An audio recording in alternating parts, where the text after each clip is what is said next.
Hey everybody, it's John Kraska with Everlibrary and the Everlibrary Institute. It is Banned Books Week 2025. It's been quite a day so far, and I invite you, if you haven't already, to go back and watch some of the recordings from earlier today, the on-demand recordings from Everlibrary Live. We have a whole week ahead of us, but today we're focusing some good attention on the Banned Books Week theme. The Banned Books Week theme isn't just an abstract situation. Here at Everlibrary, we work on anti-censorship and anti-discrimination campaigns all the time.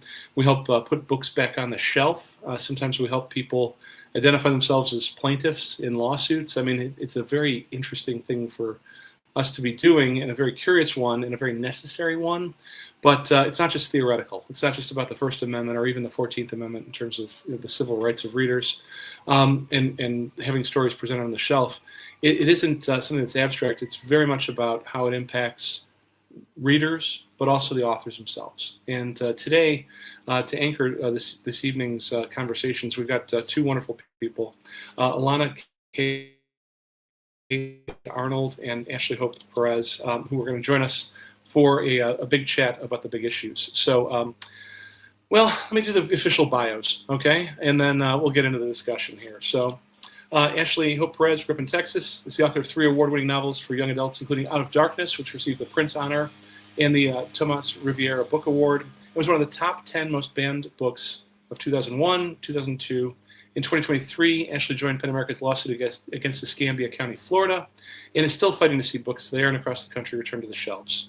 Ashley's part of the Everlibrary family as well. She's on our board of the Everlibrary Institute, our nonprofit public policy, tax policy, and education policy think tank. In 2025, she put together the Unite to Read project with funding from the Mellon Foundation. It's a 2-year initiative, folks, to unite diverse stakeholders to combat book bans, defend and read banned books, and amplify access to literature and ideas. Ashley, it's nice to be with you again on camera. So great to be here. Thank you. And Elana K. Arnold is the author of critically acclaimed and award-winning picture books, chapter books, middle grade novels, and young adult novels, including The Blood Years, winner of the National Jewish Book Award and Sidney Taylor Book Award, as well as being named a Boston Globe Horn Book Award and California Book Award honoree. You won the Printz Honor Award for Damsel, the National Book Award finalist for What Girls Are Made Of, and a Global Read Aloud selection for A Boy Called Bat and its sequels. Her catalog of books for kids and teens has garnered dozens of starred reviews, state list citations, and other accolades. And I do like this about your biography. Her work has been called both devastatingly vital and comfortably familiar and quietly groundbreaking. I mean, these are all descriptors that make me want to pick up the book. And I also know you're a statewide criminal in Utah. Thank you. Yes, I love all of that in one breath. Yes, unfortunately, that's an honor. I'm, shame on them is what I have to say about that. But thank you for having me here, John and Ashley. Always such a lovely thing to share space with you. Yeah, no, I love the fact that both of you know each other, but you're also both very there's the state. I mean, Ashley, not to take all the spotlight away from you. You're a statewide criminal in Utah too. I mean, both of you, that human experience of being an author who is on a list that says that those books are inappropriate, those books are somehow or another are so offensive that they become criminal. I mean, I've read your works. This is an absurd situation that we're going through in America. It is highly politicized. It is a performative action on the part of politicians, and yet you folks both make your living, your livelihood part of it. You both are trying to express yourselves creatively. I can't imagine being on the other side of this camera right now. It's not my favorite. I think that all of us as authors, especially writing for young people, we're telling stories that we think are important and that they will support and open up worlds for young people. And so to have that mischaracterized as harmful, it's really distressing, and particularly when precisely those books that people are calling, that censors are calling dangerous, are books that young people tell us are vital resources to them. Yeah, that's all true. I would say that I absolutely think it's true that our books can be vital for young people. I tend to write simply about the things that fascinate, compel, horrify, titillate me and come from my own lived experiences. So when someone calls a book like What Girls Are Made Of to be pornography or inappropriate for children, and it's based on, real experiences of misogyny and sexual assault from my own life when I was a teenager, I think that's, I don't even know what quite the word is for it, but it's upsetting. Yeah, for sure. Well, we know from folks like PEN America and the American Library Association who do a lot of counting. We know from our own experience on the ground, working with almost 150 local libraries or school districts on opposing censorship and discrimination in these Fight for the First campaigns, that the books that are being banned are about race or about identity in different ways, or sex or gender. I mean, America is very fine with going to the movies and watching people blow each other up. The body counts on these. I mean, the Marvel movies are just even like the mainstream. Why is sex and gender? What's in the American psyche that makes them the center of so many book bans? Ask the Puritans. Exactly. It goes really far back, right? And the Christian right. Yeah. And I think that's the kind of the kind of cognitive dissonance that seems present in the arguments, if there even are arguments. I mean, I think that what's one of the things that's really frightening about this moment is I feel like we're past rational, claims, and that's true. I mean, unfortunately, I can tell you as a professor, the censorship is coming hard into higher education, and yes, the degree to which the claims being made about educators are unmoored from any understanding of what is our work. Why is it important to talk about gender in a children's literature class? Well, if you're serving human beings, gender is a human experience, whatever the gender, right? And to be able to work with young people, you have to understand their experiences. And I think that I don't think it's an accidental or a point of confusion on the part of those attacking children's literature and educators. I think it's a willful misunderstanding. Absolutely. Yeah. I also think it's this generation's scare. I grew up in the 80s and 90s, and I remember Satanic Panic. That was like my generation's scare, that my generation's sort of moral panic, and they're cyclical. And this is where we have, sort of placed the moral panic of today is around pornography and children's literature and sex in schools. So it was going to be somewhere. And this, I think, was the right sort of inflection point for a working group of, women, mostly librarians and teachers are largely women, non-binary people, liberal people, people of color, LGBTQIA people who are creating important work. And so it's like the perfect, and they're in conversation with children, which is like our favorite place to sort of pin moral panic, because what about the children? So I just think it was a very handy place. It's not about the books at all. They haven't read most of the books. It's about taking away the voice of marginalized people and women who are marginalized still in many ways too. And and silencing them and punishing them. That silencing, that punishing, that erasure that happens. Yeah. I mean, I'm not a writer like you are. I've got a book or two. It's fun to have done basically a textbook for library school on how to, the same way that you both do. But do you see being a writer as an act of resistance towards erasure? I think that, of course, right? I think you have to understand it that way. And I think that was true. That's, I guess I tend to think of it more, given my middle name, I can't help but frame things in the positive. I mean, I think that I have always thought of being a writer as,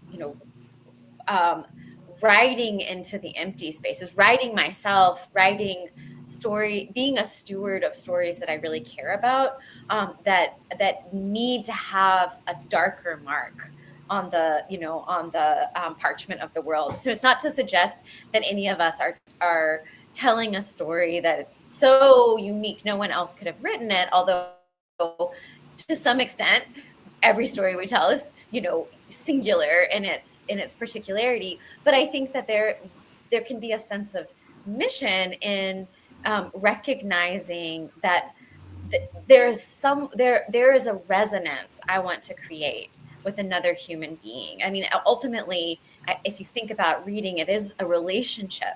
And I may not be thinking of a specific person, but there's a kind of relational quality to writing. And I think that in this moment, it has become really pressurized. I feel like when I go out to write, it's like, I can kind of feel like it's all pressing in on me because I'm like, I don't want to be silenced. I want to be loud. I want to be big. But it takes a whole lot of emotional and cognitive effort to kind of stabilize the space where I'm writing because there's so much intrusion. So, I mean, I think even just like if I feel like I'm resisting the minute I walk out to my garage and sit at my desk, even if I can't write anything because I got myself there. So I certainly embrace that notion of writing as resistance, but I also always want my writing to get to be about so much more. And I think the hard thing about this moment, and I'm curious if it resonates with you, Elana, is the sort of the amount of pressure on the resistance dimension as opposed to the other kinds of the other qualities in our writing that also matter to us deeply.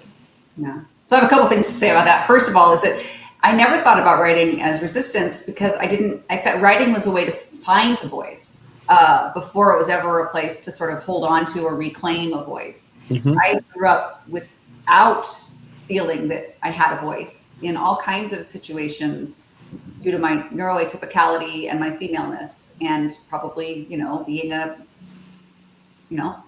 pretty attractive blonde woman, opened a lot of doors for me as a young person, dangerous doors, as well as some that felt really fun.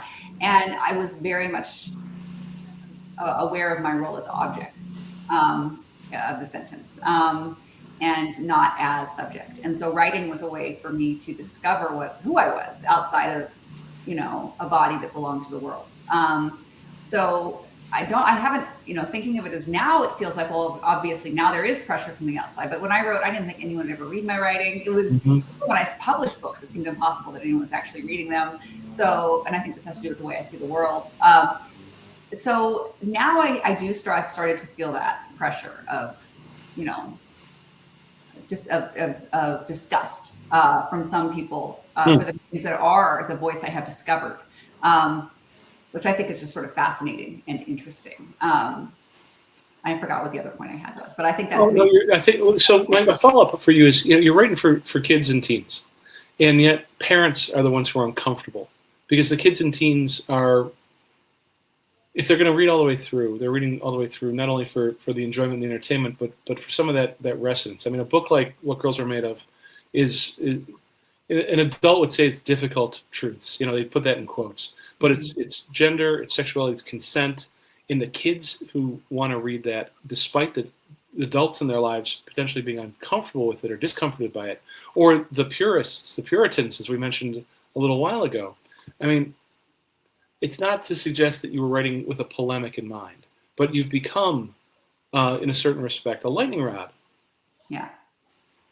Yeah, that's absolutely true and not comfortable. But honestly, I don't have a very good imagination. And all of my writing comes out of lived experience and what it feels like to be in this human sack of blood. Okay. And so therefore, all of my, if I want to write, I have to dig into that which fascinates, compels, titillates, horrifies, and, inspires me. Those are my choices. And so I will continue to write from those places. And I sort of do this thing where I say, this is the only thing that matters is right here. This is my little place. And all my job to do is to tell the best story I can, the way I can, with my horse blinders on, and forget about all of this. Because I don't want my work to be didactic, and I don't want my work to be a lightning rod, and I don't want my work to have a message. I just want to write weird, interesting little things that that I love. And then if they get read by people who love them, that's great.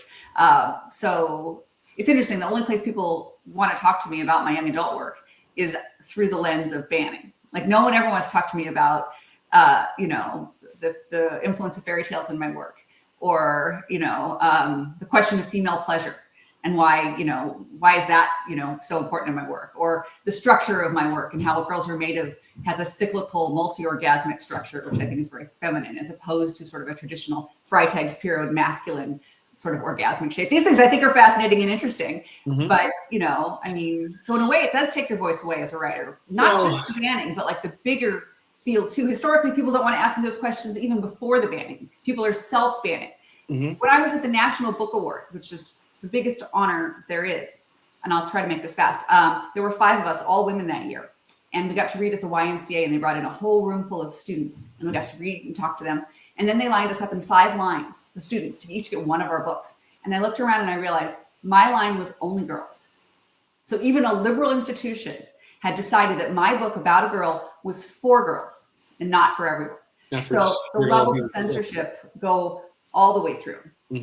So misogyny is all the waters. I would love to set up another Every Library Live chat with you to have that kind of, let's talk about you as a writer. I love doing those kinds of things. So. Well, can I say something, John? Yeah. Because I think that what Elana, you just put it so well. That exact problem of the hundreds now of thousands of banned writers having their identity as a writer so pegged to this external experience. It's so frustrating. And I think one of the things that in the Unite to Read project, we've, our first author panel with Muslim storytellers at the Highlights Foundation worked on this, but it's really about centering the craft, centering, being beyond the ban in how we ourselves stage conversations to talk about our work. And I think that something that gives me hope in my teaching, because I'm teaching, fortunately for me, because everything is happening in the world fits in my class, I'm teaching this Banned Books and the Cost of Censorship course. And it's really powerful to me to see how students, when they're supported with the reframing, are able to shift from, why is this book banned, to, what important conversations can this book start? Like, how does this book work as a whole? The core kinds of questions that we expect, sensible, responsive readers to engage in. But I also want to see our work read in the ways that you're talking about, with a really fine attention to the literariness and the beauty of that work. And students are excited about that. I think that's one of the things that really gives me hope.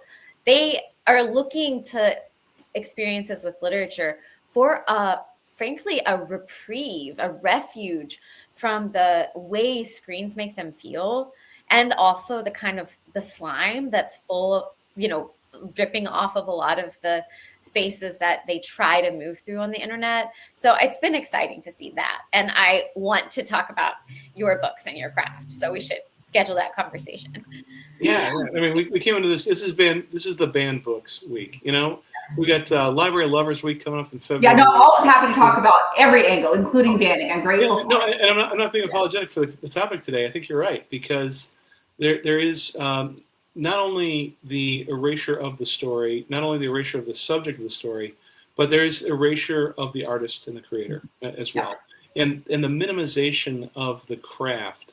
I mean, the books that are getting banned out there in this country right now, if we look at the evolution of it, or the arc of it, right now it has become so indiscriminate. It's done by algorithm and by lists that are being produced by special interest groups.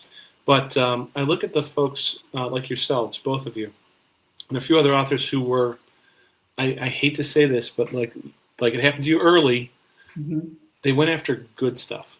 They went after the good stuff that told stories.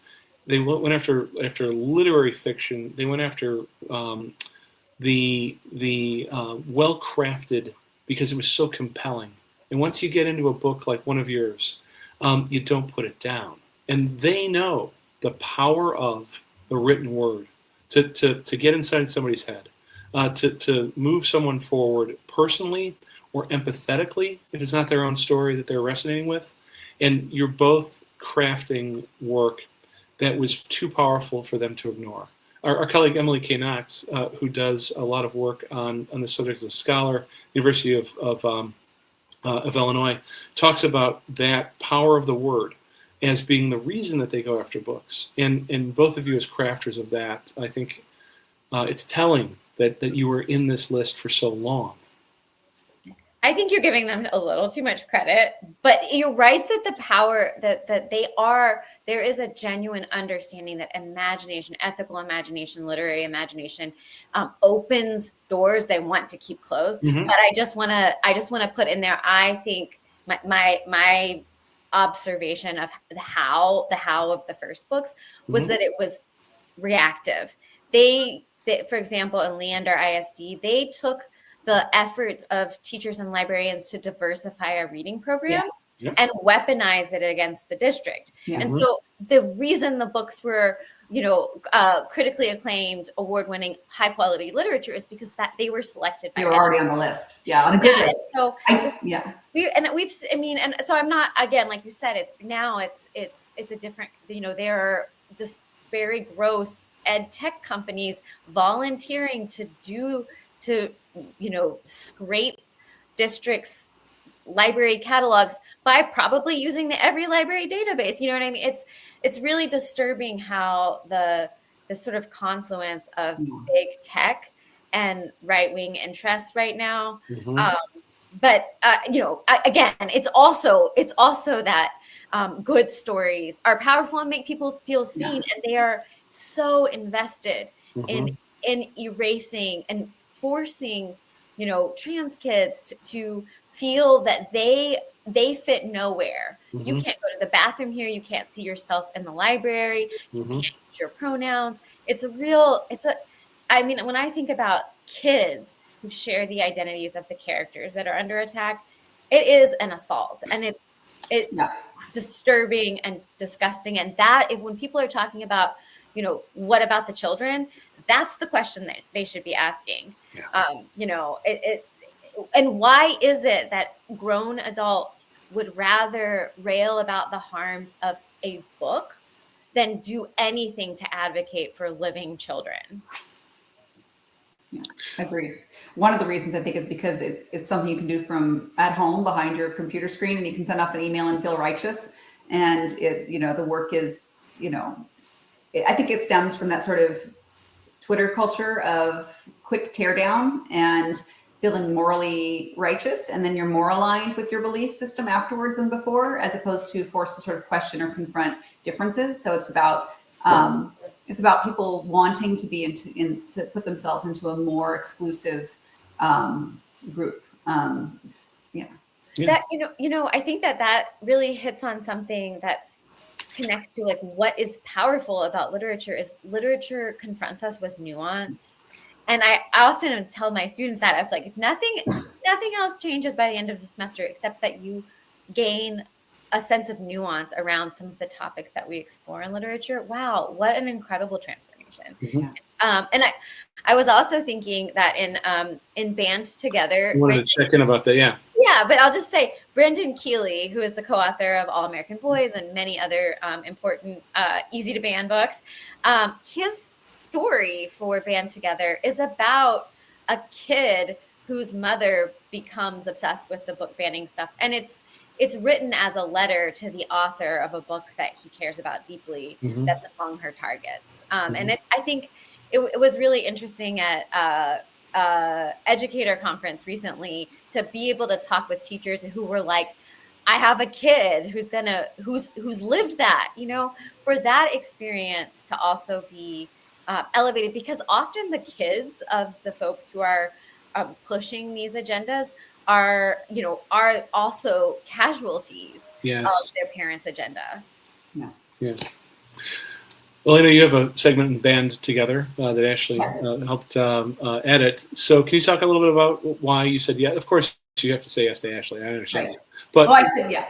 Yes to Ashley always. And also, honestly, I didn't want to be part of a collection of band works for all the reasons I was just talking about, that I I hate to give any of my emotional interest to something that I'd rather just focus on the things I want to write about. But I also couldn't stand the thought of there being a collection of stories, band authors without my name on it. Yeah. So there's no way I wasn't going to get into that only anthology I've ever said yes to. And it's so good. It's a beautiful anthology, and I'm very proud of the piece that I wrote for it. So obviously I had to be part of it. I have so much respect for Ashley as a writer and as an educator. So I'm glad that I got to have a story in the Band Together collection that Ashley edited. Ashley, are we a year into since the publication date, or about 9 months? March 2025. So that's not right. quite, That's right. Yeah. It's doing great. And I think that, one of the ways that we've talked about this, and I think that's one of the reasons we got such incredible support from authors, and not just the support in, okay, I'll do it, but really bringing the craft. And Elana's piece is an amazing example of this. Talk about a sophisticated, storytelling that weaves in sort of the experience, past experiences, but also how we work. We are always still working through the kind of the residue or the long tail of those painful experiences, and how some of that intersects with the experience of being banned. I guess it's one of those things that I'm really proud about in this collection, is that it's sophisticated explorations. It's not like being banned sucks over and over. But I think part of why writers were so able to bring that energy and like that care in their work to the collection was that what we're doing is rebuilding the bridge to the readers who have lost access to our books. So we're hoping and just counting on librarians, even in places where the bans have swept so many things off the shelf, for them to have the courage to purchase Band Together, get it on the shelf so that students know what's missing, and they can discover our writing in another way and have some of that access restored, some of that accurate information provided, so that they can go and find our works and decide for themselves if they want to read them. And I think that it always, when I think about myself in 2004, when I was a high school English teacher, walking into the school library with my students, and how important it was that there be, there wasn't that much back then, but that every bridge we had, we needed. And I think every educator and librarian knows that if you can walk into a library space and there are bridges, you get readers. And if you walk into a library space and there's that it's been scraped of the particularity, of the challenge, of the difficulty, of the interest, you walk out with a bunch of people who still don't think that there's anything for them in books. And I hate to say it, but I think that's part of the goal. I do too. I think that the goal is to dismantle public education and public libraries. To make them, to hobble them and then say, look, they're useless. We don't need them. It's not about the books. It's about tearing down public institutions and discrediting educators, librarians, and intellectuals. That's what it's about. We need to hang out and have a couple more conversations, because there's no daylight between what you're saying and what we're experiencing. And the misguided, well-intentioned pushback on the part of all these things being about the First Amendment and freedom of speech and all that. No, sometimes it's about the institutions, and sometimes it's also about the humans in those stories. So, Ashley, we've only got a moment or two left here, and I'd be remiss if I didn't check in about how the Unite to Read project is going, and some of the aims, goals, and hopes that you have for it, and if you're looking for folks to participate in it in different ways. Yes. It's going great. I'm really excited about how we're connecting stakeholders, funding, advocacy efforts. So I will say, if anybody who is tired of having the experience of being upset about hearing these things, but doesn't see an opportunity for direct advocacy, check out that interest form. And by signing up for the newsletter, you'll hear about workshops that are actually involving our communities in creating materials to help defend books. And also, people can host, we provide resources for people to stage the conversations about what's beautiful and valuable, the serious literary merit of these works. And so I think sometimes people think there's not a place for them if they're not an educator or a librarian or a writer. Well, we want you. We want your support. So keep supporting every library. But if you want to also, find some of that immediate opportunity to defend a book you care about, we have resources. Absolutely, and it's a real pleasure to be in a position to be in coalition with you as well as in partnership with you. It's kind of a funny little ecosystem that we got here. But I love that's the learning, right, of this terrible time is experiencing the different the whole range of advocacy and just having the chance to work with folks like you both to uphold, hang on to and rebuild what's being dismantled, as Elana said. I concur. Elana, any closing thoughts from you? No, I think that that's absolutely true, that the human connection is so important. People, if they're wondering what they should do, they need to show up to their local boring city council meetings. I live here in Long Beach, close to Huntington Beach, and have been sort of forced to be part of the battle for the urge to privatize the library, which is exactly what I was talking about with, it's, building distrust in the community and then taking away the library. And just think, if we didn't have libraries, if they didn't exist today, and someone said, I have a great idea, let's have a series of beautiful buildings that are accessible to whoever wants it, and they can come in and they can use a clean bathroom and they can have electricity and access to the internet and a beautiful selection of materials that they can take for 2 weeks without giving us any money at all. Do we think that it would not exist? If no, what are you, high? Are you kidding me? Absolutely. Who's going to pay for it? Right, exactly. And so we can't let it go away because it won't come back. I love you for saying that. Thank you. Yeah. I'm with you on that. And I want to talk to you in the green room afterwards a little bit about it, Huntington Beach, because we were in the trenches on that one. Oh, I'm sure. Yeah. Everybody who's been paying attention to libraries has been watching what's going on here. Yeah, for sure. Linda K. Arnold, thank you so much. Ashley Hope Perez, thank you so much. It's a real pleasure to be there. And folks, take a minute when we're done here to go back into the broadcast thing. What do you call it? The stream. All the links for all the things that we've been talking about are in there. Okay, so Ashley's Unite to Read project, links back to the book, oh gosh, Ashley, I just drew a blank. What's the book? Oh, Band Together? Thank you. It just went out of my head. There it is. It has such a great cover. No worries. There's a lot going on in that head. So yeah. Whatever. I'm just gonna go back and click all the links myself again, and then apologize to you later. So, all right. All good. Every Library Live, Banned Books Week 2025. We always wave at the camera when I put up the thing, and then we see each other in the green room. Thanks, Thank team. you so much.